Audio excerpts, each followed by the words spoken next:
सभी भाइयों को राम राम। जय श्री श्याम, जय श्री कृष्णा।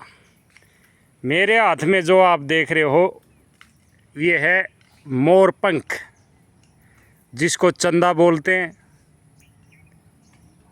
और जैसे ही हम इस मोर पंख को देखते हैं हमें भगवान श्री कृष्ण वासुदेव का स्मरण होता है कि हे भगवान, कभी जब ये नीचे गिरा हुआ हो तो भी हम इसको उठा लेते हैं। क्योंकि ये भगवान श्री कृष्ण को अति प्रिय हैं। इसीलिए बाबा श्याम को ये चढ़ाया जाता है। मोर छड़ी आपने सुना होगा, मोर मुकुट बंसी वाले की जय हो, ऐसे बोलते हैं। तो इसका जो प्राकृतिक ने ये जो अपने अंदर सात रंगों से इसको सजाया है, गौर से देखिए। इंद्रधनुष के जो रंग होते हैं वही इसमें होते हैं।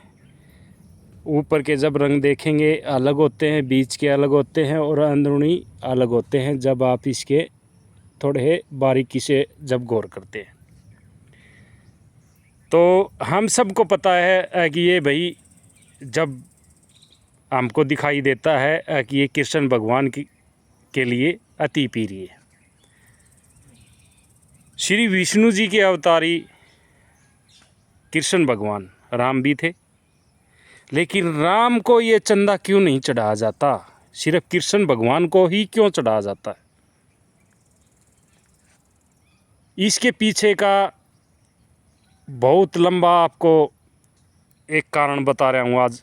शायद किसी को पता भी नहीं हो, और पता है वो शायद अनजाने में अपने जो ज्ञान है उसको छुपा रहे हैं। 33 उच्च कोटि के देवी देवताएं हमारे इस ब्रह्मांड में। किसी भी ऐसा कोई भी भगवान नहीं है, कोई भी देव नहीं है जिसको श्री कृष्ण भगवान को छोड़ के ये चंदा अगर उसके मुकुट में चढ़ाया गया हो। सिर्फ कृष्ण भगवान। और ये सुनने में आया है कबीर जी भी इसको मुकुट में धारण करते थे। भाई शास्त्रों के अनुसार जो आपको बता रहे हैं, क्यों दूसरे भगवान इसका इस्तेमाल क्यों नहीं करते? माता सरस्वती की फ़ोटो में भी आपको पास में दिखाई देगा, लेकिन उसकी सवारी नहीं है। क्यों? क्योंकि ये जो मोर है, संसार में 2 तरह के प्राणी हैं, भोगी और योगी। भोगी में तो हम सब हैं जो भोग विलास करके अपनी संतान उत्पन्न करके अपने परिवार का निर्माण करते हैं। और एक होता है योगी मोर। कलयुग में देखो कुछ भी हो सकता है, लेकिन सतयुग हमारे शास्त्रों के अनुसार मोर मोरनी भोग नहीं करते। वो योग की क्रियाएं द्वारा ही अपना वंश आगे बढ़ाते हैं। यही कारण है कृष्ण भगवान योगी पुरुष थे, उनके मुकुट में ये चंदा विराजमान इसलिए होता है। 16,000 रानियां होने के बाद अपना वंश चलाने के लिए उसने योग क्रियाओं से ही अपने पुत्र की यानी प्राप्ति की थी। कहने वाले कुछ भी कह सकते हैं, लेकिन कृष्ण भगवान एक योगी पुरुष थे।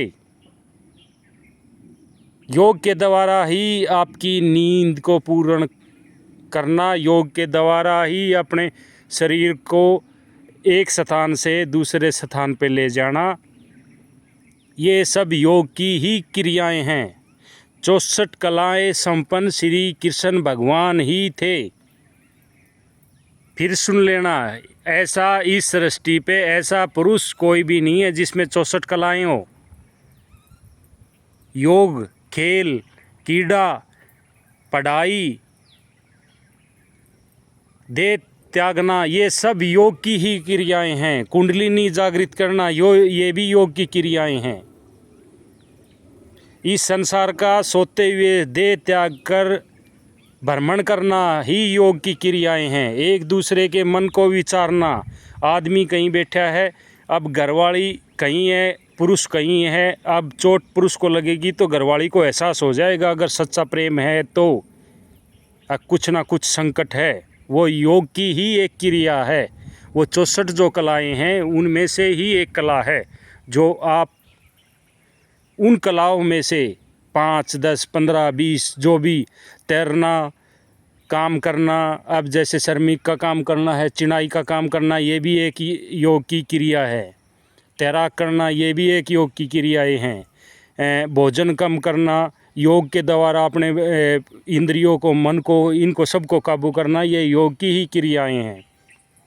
भक्ति के मार्ग में चल के और परमपिता को पाना ही योग की क्रियाएं हैं। 9 द्वार इस दुनिया में और 10वां द्वार